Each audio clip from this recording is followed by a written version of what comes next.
so welcome to the Optimized Law Firm podcast, where we talk about how to run a more profitable and enjoyable law firm. I'm your host, Patrick Carver, and I'm the owner of Constellation Marketing. We help hungry law firm owners transcend seven figures and gain total clarity on their ROI with marketing. So I'm thrilled to be joined today by John Khosravi. Hope I said that right. That's correct. All right. Good, one for one. So he's a leading educator for immigration lawyers. He is a publisher at the Immigration Lawyers Toolbox magazine, and he is also the managing attorney at JQK Immigration Law Firm. So we're here to talk about really how his immigration law firm has grown, how others can grow, and specifically how video has impacted his business. So John, thanks so much for joining today. I appreciate it. Thanks for having me on, the kind words. Yeah, let's jump into it. I love talking about the immigration law itself and the practice of immigration law and the business side of it as well. Awesome. Well, tell us a little bit about yourself. I know you got, I mentioned a couple of those things in the intro, but what all do you have going on, and in the immigration space? And yeah, love to hear more. Sure. So I have a big focus. I started practicing immigration law. So we help consumers, people are getting married, people are starting their own businesses and doing investments. I'm sorry, hearing a Facebook back and forth happening, that Facebook being happening. I'm not trying to shut it off. But so we help families that are married couples, investors, people with extraordinary ability, a lot of fun stuff, a lot of interesting stuff. The cool immigration categories that are, more happy, if you will. And after years of doing this, especially the Trump administration, it became more and more difficult, especially because I was a full solo with no staff at the time, where I'm like, you know what, let me help other people do this fight and get it in, because just doing everything myself is getting too much. And through that, I started a business-to-business group where I train other immigration lawyers to enter the field or to get better and learn new aspects of it that they weren't familiar with. And through that process, I started hiring, because I used to edit videos myself and stuff when I was doing marketing. I hired an editing team and I learned how to manage a team. And I'm like, oh, this isn't as scary as I thought it was. So then I built out my firm too. And now I have these two companies with employees running. And then now I'm trying to juggle two companies at once. It's a new skill that you have to do. Elon Musk does 4 or 5 companies. So I should be able to do 2, but we'll see. So that's what I'm doing, business to business, helping immigration lawyers become better immigration lawyers, and then consumers to get their loved ones and themselves to the U.S. and all the opportunity that our country has. That's awesome. Why did you choose immigration to start with? I did. It kind of chose me. I just was looking for a job, and eventually an immigration lawyer needed some guy, and I came in, and I was like, oh, this is pretty neat. So I get to deal with people on a one-on-one basis. There's always an individual. The people coming are always really neat. The person who's going to leave their country and go to a new land is always an adventurous person and a courageous person. It's very difficult to make that switch. A lot of it is like studying and analyzing and figuring out pieces to a puzzle. So it satisfies that aspect of myself. And the way I've designed my firm is I don't need to be at any place at any time. So it's fully virtual. It's been, before the pandemic, fully virtual. And that allows me, my life goal is to, once my kids get a little bigger, to travel the world and practice law at the same time. And so it's a perfect practice area for doing that. I mean, there's some immigration lawyers who go to court or go to board, that kind of stuff. But for me, it's all this stuff is done by email, mail, phone call, that kind of stuff. So my location doesn't matter. And so it just kind of, I've developed a business that fits my lifestyle. That's awesome. And were you always entrepreneurial? Did you always want to start your own law firm, or how did that come to be to where you went out and put your own shingle up? As a kid, I naturally was like, I would like sell things I had extra of, all that kind of stuff. So instinct was always there. When I had like basketball cards, I would sell like the bad ones to the kids, or like I'd go to Costco and buy stuff and, jack up the price like 5 times and sell and that kind of stuff. But once I practiced, graduate law school, I kind of lost. I just wanted to work with somebody and stuff like that.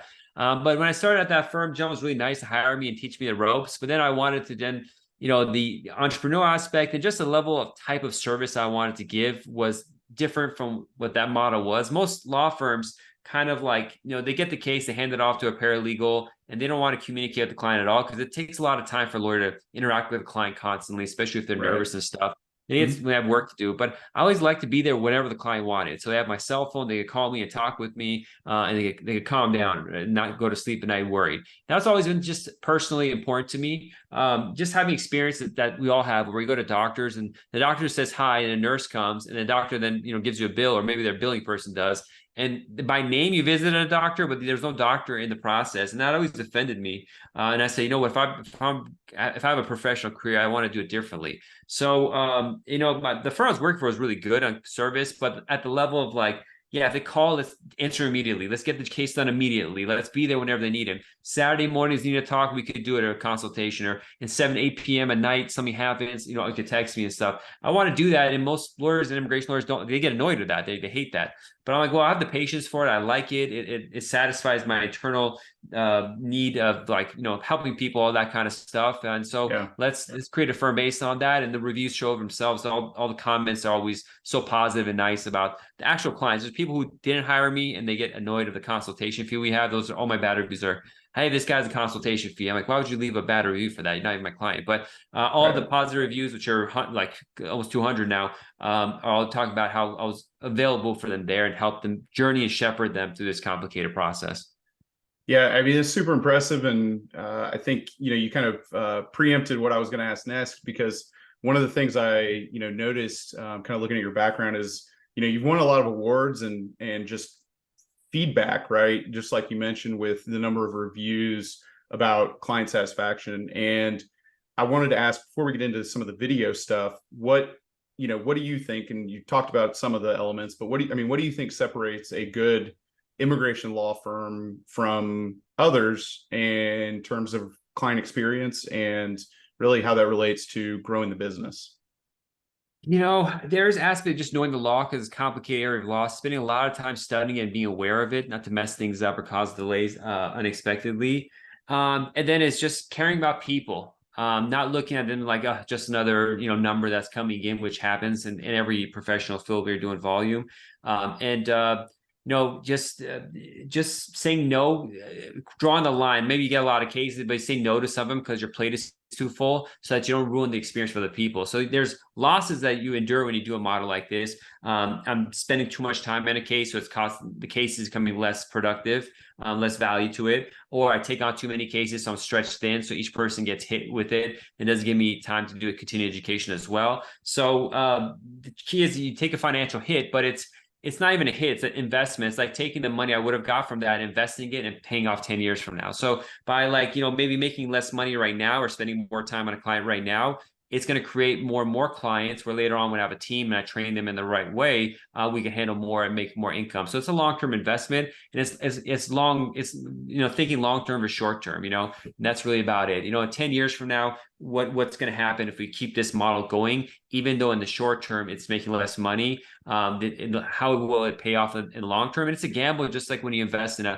buying a house or a stock and stuff like that. But this phrase has been around forever. But I heard Beyonce once say it. She's like, if I'm going to bet on somebody, I'm going to bet on myself. And when I heard that, I said, I got to quit my own firm, because at the end of the day, I want to bet on what I'm doing and the things I have and I think are true. And I can't do that at someone else's firm, because it's always either they're not going to institute it, or it's going to be partial, or I have to listen to someone else, or I can't do it the way I want. I really believe in this. And whether it makes money or not, I want to practice law this way, because I think it's the correct way to do it, because I'm in the business of helping people and I got to do it the right way. And it worked. It worked. It was a good bet that I made.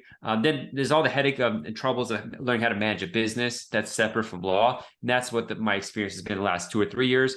But the level of service and the marketing, they came on their own pretty naturally over time, over a short time. The management stuff, I was kicking and screaming. I didn't want to do it because I thought how much headache it would be. But actually, when I started, it's very exciting. It's a new skill to learn. So I'm very enthusiastic about it now. But it took 10 years for me to give in and want to do it. And now I'm like, I should have done this 5, 6 years earlier. I would have been more successful and reached my ideal goals faster. But I was afraid of hiring and the fear of just having employees. It's just Scaling. Scaling. So, and I talked with a lot of firms, and I was full solo, like people who are like 20 people, 40, 50 people. And all of them would say, oh, I remember those days. It was so great. I sometimes wish it was back to those days. Right. And they would say this stuff to me. And I'm like, well, maybe I should keep it like this. But then, especially when the pandemic happened, I'm like, listen, if I get sick and I'm out for a month or I die, what's going to happen to these people? I need to have another lawyer there that knows what's going on, my caseload, who's paid and who hasn't, whose files are where. Just as another level of customer service, I have to scale to develop the service I need, because if something happens to me, it's a big problem for other people's lives. So it wasn't even necessarily all the way about making more money. It was about how could I, again, deliver better service to people than I am now. And there's a lot more stuff, but I'll stop there because I could talk nonstop about this stuff. No, you added a lot of really great points, and I think the thing that sticks out to me is just you know, idea of delivering great customer service before thinking about how that necessarily is scalable. And that's really the foundation of a great firm. And I think people are, from my experience, working with different immigration firms, we can send all the leads in the world, but if you don't pick up the phone quickly, they're moving on, right? Or if you don't answer their questions or get back to them quickly, there's so many other options out there that just kind of basic customer services can be like the ultimate marketing hack, I think. And then of course you get into a different different phase where you are trying to scale, and that brings its own challenges, and how to kind of multiply yourself, right? And we're right in the same I can certainly sympathize with that. So but yeah, I mean, I love the philosophy. Thank you. Do you remember when you figured out YouTube was like going to be a thing? Like before it was kind of out there, and you were like, wow, I need to get involved with this somehow. Sure. It was pretty close to the beginning. So like, let's see, 2010, 2011, I was working for somebody. And 2012 started. The firm I worked for didn't even have a website because the guy had been practicing for 40 years. He had leads that would just come up from referrals and stuff. Right. And I kept trying to get clients to go to churches and talk with family members and this and that, and nothing would come out. And so I need to make a website. I need to do online marketing in some form or fashion so I could get the gears going. So when I started my own firm, the first couple months was crickets. Nothing was happening. So I was reading all the books on SEO, this and that, and I did fairly well. I'm Persian. I speak Farsi as well, Iranian. Yeah. And then so I started having pages on my website. And at the time, no one was doing that foreign language SEO, and it's still Right. they don't. Yeah. Immediately, I was on the first page. And then I got the opportunity to speak somewhere in Farsi about how to become a citizen and stuff. And I recorded that and I put it on YouTube. And that video became the number one on YouTube. When we were searching for Iranian attorney, all my SEO stuff, that video would come up. Right. And that created business. So I'm like, oh, wow, this is something. But even knowing that, it's still like, I wouldn't turn over and create that much product when it came to it. Every once in a while, I'd record some stuff. I didn't really have a camera. I think 2012, the phone cameras weren't as good. And like, I didn't know editing, this and that. I knew it worked, but there's a lot of things like, for example, I remember every once in a while I would post on Instagram for the business page in the 2010s. And I would get clients once a month on Instagram off just one random post I did. And then I think it was like December 2019 or something. I said, you know what? I'm really messing up a good opportunity because Instagram is constantly bringing me clients. So this month in December, I'm going to post every single day, see what happens. And then nothing happened. A few months went by and I saw a video. I think Gary Vaynerchuk, someone said, oh, Instagram changed its algorithm December 2019 so that they no longer just give you freebie publicity. You got to pay to play now. And Instagram became what it is. I mean, it's kind of changed a lot with TikTok, but in the 2020s and stuff, it stopped being this easy way to get attention. So I'm like, there's both on YouTube video, on Instagram, on TikTok, a lot of times like the opportunities are there and I know they're there, but I just don't get the gears moving. I think a lot of people listening to this are going to be caught in the same situation, not doing anything about it. But the opportunities are there. So eventually when Trump came about and he was doing the travel bans, I was getting inundated phone calls, people getting affected by it. And I was like, I just got to do one video and put that out. I can't keep answering phone calls and explain the same thing over again. So I did some videos and those blew up and got attention, this and that. And I'm like, you know what? We have something here. I had a friend who was a videographer who was helping me out. He just gave me his camera. He said, it's yours. And then so I started recording and I learned how to edit. So I started putting out video, and then the more videos I put out, the more clients would come in. I was still full solo. I do my editing myself. And I'm like, so I just was pushing content, but then I would get overwhelmed with work. So the content would go down. The workflow would dissipate, then I do more content. So it was constantly up and down, up and down. And so that's what I was dealing with. But I just would see that the more content you put out, the better. Now, I mean, more and more people are doing it, so it's more competition, but it's still, I think, very competition, not that much still. I think it's still wide open. Maybe in a couple of years they'll change and AI comes over. Who knows? AI video robots will take over. Who knows? But right now, I would say still open to a point where I'm recording videos. And now that I have a team in place, my goal is to really fix up my website for SEO purposes and have video content that goes along with the written content. So if people are reading it, they're not understanding it, they watch a video of me do it. And that video connection, creating fans out of people from watching you on a screen is the money thing to do. And that's what that's the lead generation and conversion that really helps out. Seeing me in person, talking with my associates and stuff, that really gets people connected with us. Yeah. So maybe from there you can talk about what tangible benefit video has had on your business. As far as, kind of if you can track it, from, what you were doing before. And then once you really started to take video seriously, like what has that meant for the growth of your business? The most important thing is you have fans. So like it like jump starts more lead generation, and the lead generation are people that already know you and they're just calling you to sign up. There's this, it diminishes sales. So the marketing lead generation, when done right, it diminishes the need for sales, because I was not good at sales, and it's no one's good or bad. So I don't have experience, and I'm kind of insecure about asking people and pushing them, especially because we're in a fiduciary relationship, say, hey, sign up, or something like that. But when you do your marketing right, you don't have to do as much sales. Now, right now that I'm developing the firm, I want to bring up the sales conversion rate because it's easy money that's being disappeared, in case we can get. But my philosophy was, listen, if I have if I do a video and out of 100 views or 1,000 views, one person watches, well, I'll just do more videos and that one person will become two. And then, for a small firm, that's all the difference. So creating fans out of people who just want to sign up when they see you, less sales needed. It's just been a really wonderful experience. They're just, from the beginning, they're enthusiastic about working with you. And that's the best kind of client. They're just happy to talk with you, and not, they don't contact you and say, how many years you've been practicing? Do you have examples? Could we contact your old clients to see what they think of it? All this kind of weird stuff that people ask. It's not fully weird, but it's more annoying if you're the professional. Like, I can't connect you with all clients. It's privacy issues. Would you want to contact? Or they ask questions where, like, oh, I don't feel like dealing with this. I don't get those questions. The only time I get those questions with colleagues or family friends refer people to me, which every lawyer says referrals are the best, blah, blah, blah. I don't like referrals for the most part. Most of the time, it's a headache for me to get referrals, because I got to then do sales to referrals. I got to tell them how great I am, all this kind of stuff, which I don't need to do if people saw my marketing and they don't their own research, because they'll watch the video, then they'll put my name into Google, they'll see my reviews, they'll see my awards, they'll see I'm constantly making material out, writing, speaking at stuff. They do all their own homework on me beforehand. Then when they come see me, they know they want me. And some people won't like me. They don't like the way I talk, and I talk too fast, and my eyebrows are too big or something like that. And, weeds out those people too. So I don't work with somebody who I'm not happy with.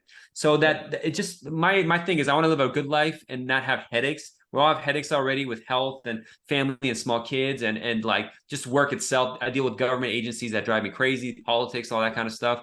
Last thing I want is for my client not to be on the same page with me and happy, because that could drain your life. So the video, which is unexpected probably, is just, it creates a better relationship, because people who like you come to you. As long as you're honest in who you are, and the video is who you are in real life, and they see that, that's the best part of it. Most of my clients, again, I give my cell phone out to my clients. Every lawyer says you're crazy to do that. They never do that. At 5 o'clock, don't answer phone calls, don't respond. I'm texting people at 9 o'clock at night. They're worried, they want to know what's happening. And so if I give a quick text, they almost never abuse it. It's just every once in a while it's needed. And so that's a kind of relationship you have with clients, which is exceptional.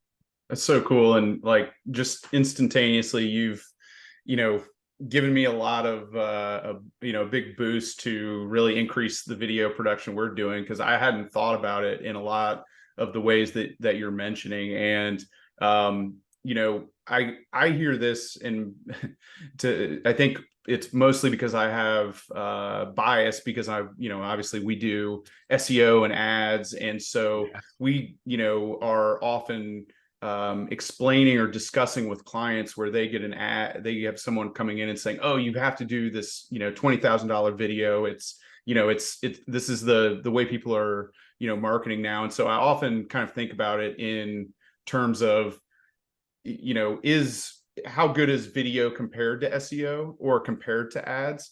But I think that's a false equivalency, right? And so I'm just kind of curious how you think about it with regards to like your overall marketing strategy? And are they exclusive? Is like, how do you think about it with I think with they what go you've hand in got? hand. I mean, I don't do paid ads. I want to get into paid ads, but SEO and video kind of go hand in hand because both video has Yeah, SEO on it too, but they all come up in search results mixed in together. And having video on your website is really good, and having a website that's thorough is really good. So I think the SEO and the video part are really intertwined. So the content that's in the video could then be transcribed and written out in a better way on the website.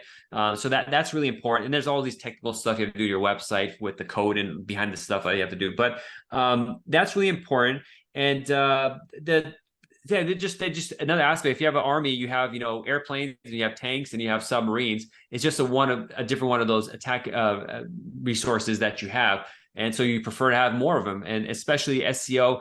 SEO is always going to be there, so it's like a long play. So that's one thing I really believe in. And video too, because of the way things are, they always, especially with YouTube, is going to be there. The bigger problem is like the prices they charge for video and stuff. Like, I don't want to name names, but there's some companies like making like seems like $1 gazillion doing off right, these trailer videos. I'm like, really, people are paying 20,000 just for a trailer video? Like, right, just get in front of your camera and just say, hey, I'm John and I do immigration law. I really like what I do. I like helping couples get married and helping to get a green card. And that's really it. Now, most people are very self-conscious, so when they just look at a camera, it was the same as me as well. Like when I first started, I just like I had a script pepper in my head, and when I look at yeah, the camera, I freeze up and I forget half of it. So I just tossing that, just talking as it is, and sometimes I would make like somewhat mistakes to try to edit that out, or I'd forget large chunks of what I was going to say. But then you got to get the content out, get it out, get it out. You got to check your state bar, all this kind of stuff, but just get the content out. And because it's going to take a lot of time for most people. Some people are naturals and charismatic, but for you to be able to talk in front of a camera and be coherent and have enthusiasm, engagement, all that kind of stuff, you might have to record hours and hours, maybe 100 hours of recording. So you find your personality on video and how you could right. express yourself, not freeze up. And that's annoying because if you're busy and you're not really into being on video and stuff, which I'm not really too much into video or too much into giving up privacy, because at this point I have so much, hundreds of hours of content. AI could take my video and voice out and completely impersonate with how much content they have on me. Right. But this is the future, and it is what it is. So this is it. So I think it's hand in hand, do all three of those: paid, SEO, and video. And probably again put video under SEO content. It's just it's the way Google works. And nowadays with Reels and TikToks, people do search on that too. It kind of goes hand in hand. It's just a different piece of arsenal that you have. What tools or process improvements have you made over the years? Because I think a big piece of what is a deterrent for people getting involved is like, do I have the right camera? Do I have to go and build this production studio, and then what am I going to do for editing and all that stuff? I mean, have you figured out, just on a like shoestring budget and kind of what you have around, what tools or processes have helped improve the process, so you're not spending hours and hours and hours developing the material? Now you're gonna get a different answer from me than everyone else, but I've spent thousands of dollars on different lights and microphones and that. Just use what's on your phone or your computer. And once you become really successful, then invest and do all that kind of stuff. Like preferably better lighting is better. Lighting is better, but like I have a bunch of lighting and I don't know how to set it up. And like in the room I have to take it down and up every time I do it. I want to make more money and have like, because I work from home, I want to make a whole office so I can keep has a section for recording, so lighting stays the same. But at this point, like, just get it out. So when it comes to the actual equipment and stuff, you have it already. Don't spend any more money. Like getting a microphone later, that's good, but don't bother at the beginning. Editing. Some people don't like to edit, don't know how to edit, don't want to learn how to edit. It's so inexpensive to find a foreign team member now that you can add, which really comes down to like $5 or $6 an hour with all the technology. There's somewhat technology to track what they're doing and to communicate with them, and Slack and have a board where you see where the developments are happening on the video editing. It does take some time to see how well they edit it. But frankly, at this point, like, on TikToks, I just go talk to it and then I put it down and no editing, nothing. It's just get the video in and out. And because the more I have to edit and stuff like that, the more it's going to delay me getting the content out. Right. So, every day I'm practicing law, I learn something or I deal with this particular issue that's important. And at the end of the day, I'm like, oh, that was interesting. How do I, word that in a way that's like a minute long? Just do a recording of that, get it out. You might get 100,000 people watch that. One of them becomes a client. So, so it's just get it in. And then if you want to go hardcore and have the edited video, you can get a team member overseas to do that really inexpensively, create systems. But at first, just look at your phone and talk with it. That's about it. Yeah. So it Any really comes tips? to personal development. Yeah. Yeah, makes sense. Any tips on how to find that person, or really just how to communicate with an editor like that? As far as like what that process looks like from, hey, I'm just going to send you this video, and what else? Are you giving them a big, script storyboard, or like how does No, what's kind of the connection I there? should probably be a course about this, but essentially how it Totally. happens is like right now before we talked, I did a recording. I put that into a Dropbox folder for that person. They download it, and they already know like an intro part, end part to do. You don't have to go at this level, but to get myself out of the process of the recording the videos, I upload it into a folder. One team member who's actually on the legal team will watch it and pick out keywords that we can put at different parts of the screen so it stands out. And so that both creates the interactivity of seeing words pop up to keep people more engaged, but Yeah. also it helps that team member to listen to the law to become better at practicing immigration law with me. So it's like a paralegal watches it and it reiterates some fact pattern that they may or may not be aware of, but it Right. gets in their head more. So they say, okay, at minute 5, say like adjustment of status or something like that come up. And so that's that. And then the editor does it, adds the things and cuts in all that stuff, adds the logo, this and that. That person rewatches it to make sure it's good, or another team member rewatches it to make sure there's no typos and stuff. And then we work on a thumbnail and stuff. And essentially, at this point, giving it all to other people to do. It doesn't get to the quality I want it to exactly. There's sometimes typos and they forget to put the somewhere or stuff like that. Capitalization is wrong. But at the end of the day, as long as it gets out at this point, the key thing is don't say something wrong that's error because it's a law. But other than that, if I don't, have the best shirt on, or sometimes I realize like a button's missing or some weird thing, or something much, I'm like, get it out because it's more about, as long as the quality is basically there, we just got to get out a lot of content because to crowd out everyone else out of the space. So I have team members and people on staff to do it. But before I'd edit it myself, add the words myself, depending how busy you are and stuff, you could do it all your own. And I have fun doing it, but it's just not scalable for me. I can't scale business and edit video at the same time. Right. And you've touched on a couple of these things. Like my next question is, what have you learned about video marketing over the years? And how you've kind of evolved your strategy. And it sounds like don't worry about spending a lot early on. The technology's there already. Just kind of get going. Don't worry about scripting too much. It's really a volume game more than anything else. Anything else that you've kind of evolved over the years? So, I study the field a lot. Like every immigration lawyer has a YouTube page. I have a bookmark, and I check every couple of weeks to see who's gone higher, lower.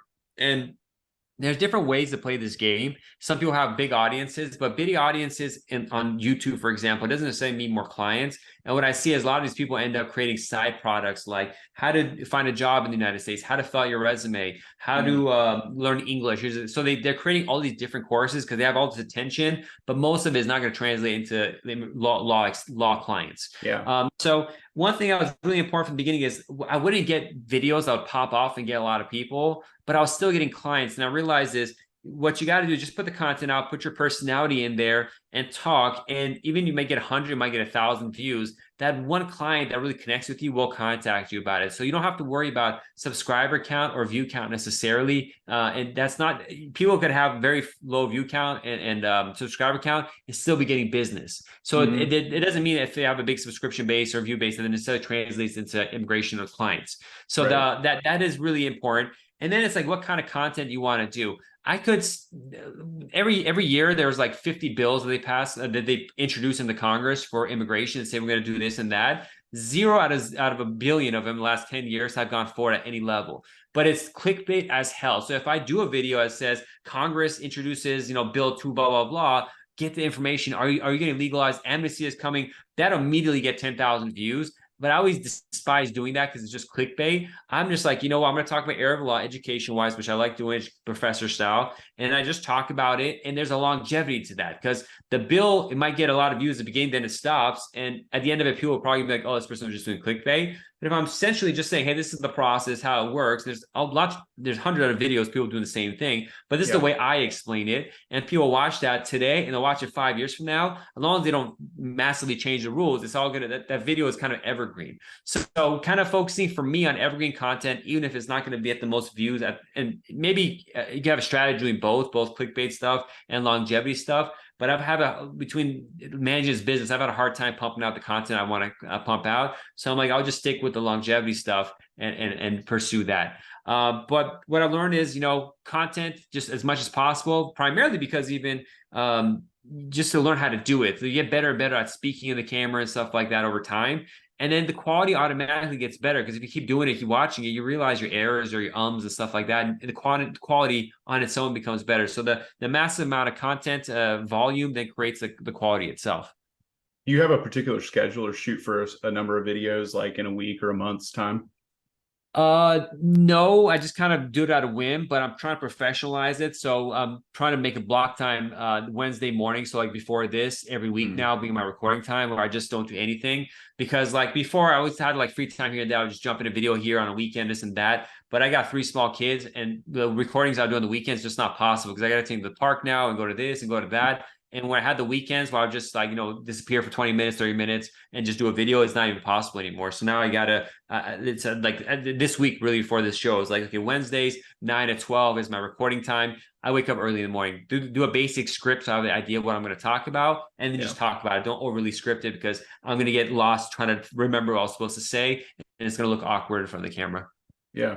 Have you found or have heard from other attorneys who are in the immigration space if you feel like there's any sort of distinction between how good video is for personal versus business immigration cases? In other words, is it just as good for cultivating business immigration as it is for personal, or has that ever come up? That's a question. There is a perception that this is more like the basic consumer and stuff, but let's just use TikTok, for example, which is everyone thinks is little kids dancing. At the end of the day, they are CEOs of companies and HRs of companies that watch TikTok. So you're going to pop on their feed potentially because it's just these are people who watch Instagram, who watch TikTok. Everyone does that at this point. My generation, millennials who watch it, we're turning to our 40s right now. We're taking over these positions. So the future, this is the future. Now, maybe the people of 56-year-olds who don't watch this stuff, maybe they're still making decisions, but pretty soon they're going to like retire or move up, and the new people are coming in who are into this. So I see business people find me all the time for certain kinds of cases. There are a lot of people, a lot of Indians, frankly, who like are obsessed with studying this stuff, and they follow, and then they'll tell their employee, hey, please contact this guy, or they schedule a consultation on their own. And so it works both ways. And so yeah, it just works both ways nowadays because video is everything. Everyone's on their phone watching video. I'm not watching video on my phone all day. If I get a second, I'm looking at TikTok, frankly. So it's there, and so it works. Now, there's other revenue avenues. I have a colleague. His name is Bob Weber. If you're on LinkedIn and you follow him, he's like prolific when it comes to great immigration writing for stuff and he's making a ton of business just off LinkedIn. And he's writing stuff, and then maybe doing a meme or something like that. So it's not that much. LinkedIn SEO isn't that sophisticated when you're having a blog format. So I mean, if I were him, and maybe he's doing this already, I would have all these on my website too, so it gets the keywords. But he's creating a business like that, no video, not coming on camera talking about it, which is a thing too. You don't have to. You can write blogs and articles and just do it your way. There's someone who created a YouTube page, and they just have like a robot reading off on a script, and they have different pictures that come up. And they got 150,000 subscribers. Each video gets 50,000 views. They're probably monetizing on YouTube. I'm like, how in the world are they that sharp to be able to do that? I don't know how they do that, but that blew up within a year. They were on the top immigration pages, not even an immigration lawyer, and they're probably making $5,000, $10,000, $15,000 a month off YouTube ad revenue at least. So yeah, they don't even show their face. And so there's so many different ways to do it. For me, the easiest is just get in front of camera and talk about what I know. And so I'm sticking with that. I like to draw. And when I draw black and white because getting color involved requires more thought process. So I'm like, I'll just stick with black and white. I play the guitar. I have an electric guitar and amp, but I got to learn how to do the amp and the wah-wah pedal, all this kind of stuff. I'm like, I'll just play acoustic. So that's my personality. I know there's complexity. I could play with it a little bit, but just give me the basics and the fundamentals. I'll just deal with that. And for me, that's why I'm like, just get in front of camera and talk and be yourself. And maybe if I did all these tweaks, it'll get better. Maybe I hire a team to help me out. But right now, this is getting the job done. And I think continuously, like as long as you could get in front of a camera and talk and people connect with you, that's 51% of it. The rest are just add-ons.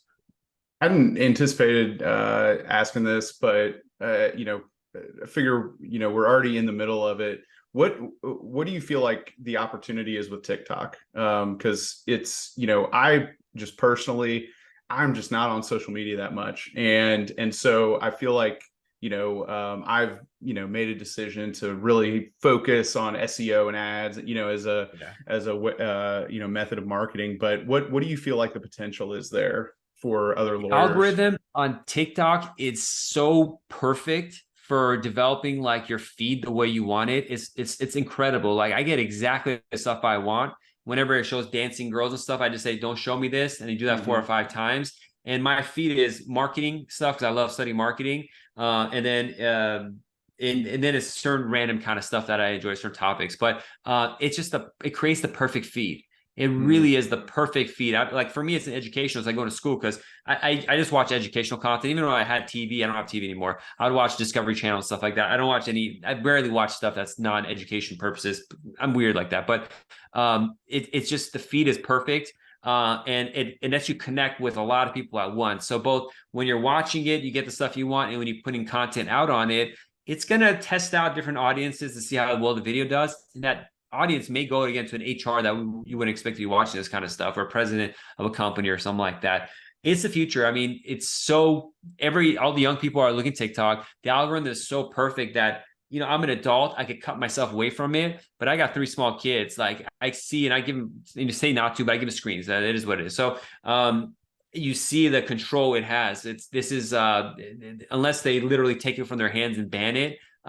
This is the future. So you got to watch it, even if you don't want to watch it. You got to watch it to know what's going on, because that's the future. So it's just this is the direction we're going. Instagram will try to imitate that algorithm. They may or may not get it, or YouTube Shorts as well. When I watch Instagram Reels, YouTube Shorts, I quickly realize like, oh, this feed all of a sudden is giving me stuff I don't want to watch. What's going on here? And like, oh, I'm watching one of those, not TikTok. Like after 2 or 3 of them, I realized probably people hearing this will feel with me like, you'll realize, oh, I'm on Instagram. I thought I was on TikTok, and we'll switch to TikTok. But this is the future. So you just got to know it. And even though it's like kind of annoying and has old security issues and China and all this kind of stuff, it is what it is. So it's better to get on it than not get on it.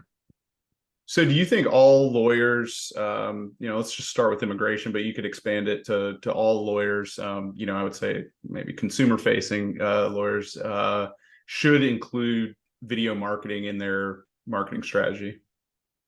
I mean, honestly, every person should, whatever. I think every person should produce content of what they know, and so everyone should do that. I think at this point in the world, but most people are not going to be comfortable with it, or they have their own thing, or they just don't want to. So yeah, they should. Yeah, again, if you're a plumber, you should be doing this. If you like to write, you should be doing this. If you're whatever skill you have, the pool guy who comes clean, you should show is up today. I've seen TikToks on people clean the pool, and it's mesmerizing. Or people cutting the lawn and stuff like that. And they'll make a ton of attention, so everyone should do it. That's stop period. But they're not gonna, which leaves opportunity for everyone else. That's why I'm not really afraid of coming out and saying, hey, this is a big opportunity, everyone do it, because I know 99% of people are still not going to do it. And of that 1%, more than half of them are going to put it, say tomorrow I'm going to do it, because in a lot of cases I'm the part of that 1%, and like, oh, I see the opportunity, but then I'm too busy to do it. And then I'm like, I got it. I got a 3rd kid has got to go to daycare, and I want to go on vacation. It's January, a nice one, so I got to pump out the video, get that money going. So just putting the vision of what you want to do, it'll help push it. But most people are just not going to do it. It's the way the world works, the law of averages or whatever. So yeah, but if whatever you're doing, if you might be an immigration lawyer who doesn't like to go talk about immigration, but you have a hobby of raising cats or birds or something like that, do a video on that, and then briefly mention, oh, my day job is immigration lawyer. And people hear that like, oh, wow, this guy's the same hobby I do. I like what he does. My cousin's getting married to a foreign person. Maybe I should contact him. So it doesn't even have to be about your practice area. You can do a completely different. I knew a lawyer who had his habit, like hobby was he some dialect of Yiddish. It was like, I remember he that no one knows anymore. It was about to die out. He learned it. He wrote a book on it. And so I just popped my head. I'm like, if he did a TikTok page talking about that, then briefly said I do personal injury, that would help his practice and push the important thing he has in his life, which is this language is dying out. It's really important to him culturally and religiously. So there's just different ways of doing it.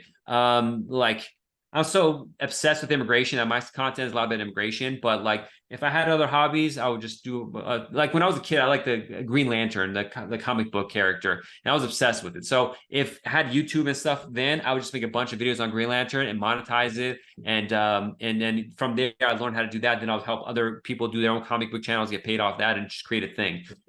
Yeah. If I was going to restart over, I just would have gone to YouTube marketing and video marketing if I was 16 or something like that. Studying college law school was like, it was okay, but this stuff was much more important. Marketing it to me, like it's a bigger future to it. It's much more exciting at this point. Yeah. And so it sounds like, you're of the belief, or the strategy you have around it is like personal branding, essentially, to as a vehicle to explain your knowledge. Yeah. What's a good starting point, or kind of just an actionable? I always like to end these with like, what's an actionable step that someone who does not do any video right now, like what should they do for the next 6 months or a year? If they don't have a million hours but want to get started, want to do something, like what's the best way to do it? Is it You got to study other people. So when I tried to get into TikTok, I couldn't figure out how I want to do it. And so I just kept watching the app and watching the app. And I remember there's one psychologist who would come talking about like different psychological stuff of like disorders people have and stuff. And the way he would do it, he would just look at his phone and just talk about it for a minute and then hang up. No editing, nothing like that. And then after watching it a couple times, like, oh, I could do that because he's doing exactly that. He doesn't do all the thrills and ups and downs and craziness. He's just talking about a subject. And it took months and months of watching the app. So I realized the one person I want to emulate, which wasn't even my field, it's a different professional, I'm a psychologist. And then once I figured that part out, I started doing it, and then it blew up. And within, like, I was one of the early people on TikTok as an immigration lawyer. And immediately my goal was to have 10,000 subscribers. I thought that was going to be a big deal. And I hit 10,000 in like 2 months. And then after that, I'm like, okay, I hit my goal. And then I kind of died off. And then I realized people are hitting 100,000, a million. I'm like, oh, I should have had higher goals in life. And that's a whole different thing of always have bigger and bigger goals, because once you hit them, then you're like, oh, what am I going to do now? But if I kept on it, I would have bigger. And off and on, I'll have binges where I go like a whole month where I'm like focused on TikTok and I'll get 10,000 subscribers that month. But then I get like caught up in other stuff or busy. I'm trying to create a better system for consistency, which is hard. But just study and see someone, not necessarily immigration lawyer, but just someone doing the video in the way that you want to do it. Study how to do that, and then repeat and just emulate. And it's all about, from your perspective, just volume, essentially. I mean, I know that's a simplistic way of looking at it, but the idea, from what I'm gathering, what you've done is basically talk about it, every topic possible, and do it consistently, and spread it's the same really idea that we have with SEO. I mean, same concept is like, if we're talking about immigration, be the authority on immigration, right? Like, talk about every nook and cranny of it, and that way Google looks at you as the authority and is much more likely to give your website as an answer. And it sounds like it's basically the same thing with whether it's TikTok or YouTube. Yeah. And, when you talk about volume, 3 times a day, 3 TikToks a day is great, but 1 a day is good too. Or if you just consistently do it once a week and have like really good content, that's fine too. It's just a matter of fast forwarding things. If you do 3 a day, it's just going to get there faster. But once a week is still good. Just have it be good quality, because there are people on TikTok who post once a week, but then when they post, there's a lot of meaning behind it. Like the video is as like, it's thought out, and it really hits you better. Whereas if I do it every day, it's not going to be as thought out, but as content's getting out there, so it's going to hit people and they're going to see it and stuff. And plus, the more you do it, again, like the better I get at speaking with a 1 minute mindset. Because on TikTok, I want the video to be 1 minute, 1 second. So I get used to the cadence of how to push it in, and then be mindful of like, oh, did I get it over the minute mark or not? And then if I want to record one on Instagram, they wanted less than a minute. So then I'm on YouTube Reels or YouTube Shorts Reels, and confused stuff. So then I could like keep in mind how to do it and get a complicated idea and how to make this smaller and more effective way of storytelling in it. And that helps in all aspects of life when you're able to do that too. It's an important skill to have, to be able to take complex ideas and make it very simple. So 20 years from now, there'll be a new thing. But if you have the ability to make complex stuff simple, that's always, humanity is always going to need someone who can do that. Well, and being, just executing on it, right? Because, it's not like you're the only person who knows immigration, but you're out there and it's, it's benefited you. Yeah, last question. Do you do anything else to promote your content, right? Like after you put a video up, do you do anything, as far as ads, or do you optimize the like the titles and the descriptions, or is it basically just you're putting stuff up and kind of letting it run and seeing where it goes? The titles and stuff we do spend some time on. It could always be more in the thumbnail for like YouTube videos. Spend some time on, but I just don't think I'm doing it right. So I'm now ChatGPT. I'll ask ChatGPT for titles. Like, give me 10 examples of good titles for that, and I'll pick from that. And then there's a new AI called ideogram.ai or something like that. And on it, I say, hey, like right now, I'm doing a video on fiance visas. I say, give me an image of a foreign-looking couple who's holding hands, getting engaged. And then there's a new image pops up, so that's going to be helpful. Instead of having to find stock images and buying them, or all the headache that we had to deal with before. Yeah. So we did some on that. But I just don't think I do that good a job. So I just kind of keep it simple and get it out. And then, we always get at least 100 to 1,000 views on our videos. Sometimes we hit, home runs, they come 100,000. But that's it, just kind of getting it out. It's been working for us. Then again, I have people who are part of my courses who do videos, and they constantly get like 200 on TikTok. On TikTok, you should get like 1,000 to 2,000 views on everything at least. If you're stuck in a 200 to 300 zone, there's something going wrong, and you really need to analyze what's going wrong and fix it, or maybe even reboot and restart your channel. But a lot of it is because people are not comfortable talking on the camera. So like they're like, I've one student who's like takes it on his computer, but like I'm not sure people are gonna watch that video, but he's so backed up from the camera that he's like this little guy in this big room, and I'm like, why don't you go closer to the camera, because you look like this like talking head, and there's all this room above you. So it's like you got to pay attention to the aesthetics. If someone comes to this, they're like, who's this guy that's on the corner of the screen and there's words on his face, and like you got to just kind of fine tune that.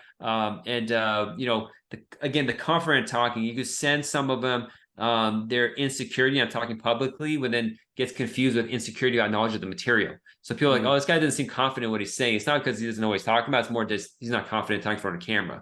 So the hours and hours of speaking, public speaking and camera, this becomes really important. This kind of fair. But just the more you do it, eventually you could delete those old videos. Just get that skill. The skill is so important. And honestly, I listen to myself on video and stuff like that. About a third of the time, I can't understand what I'm saying because I talk too fast. And I get people commenting saying, slow down, we're foreigners, we can't understand what you're saying, English is a second language. I tried in my head to remind myself to slow down, but half the time it doesn't happen. But even with that, it's still working out, and it's happening. So just do it. It's just pull a Nike and just do it.